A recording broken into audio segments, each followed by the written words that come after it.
Using a jack and stands, lift the car off the ground until the coil springs are fully extended. For proper jacking points, please refer to your Volvo owner's manual. You will be installing the rear adjusters once the springs are installed on your vehicle. You can install the spring adjusters in the springs with the rear wheels on the car. For more access to the rear coils, removing the rear wheels will give you more working room. Here we are looking at a standard rear spring. Before installing the spring adjusters, note the 3 zip tie holes on each spring adjuster.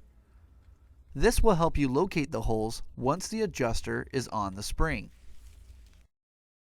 Apply a small bead of the supplied grease on both sides of the spring adjuster.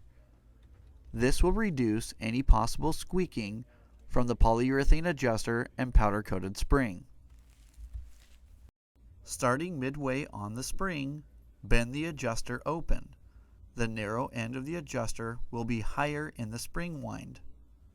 Rotate the adjuster into your desired position.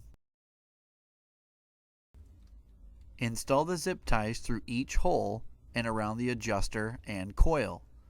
Make sure you only tie to a single loop of the coil spring.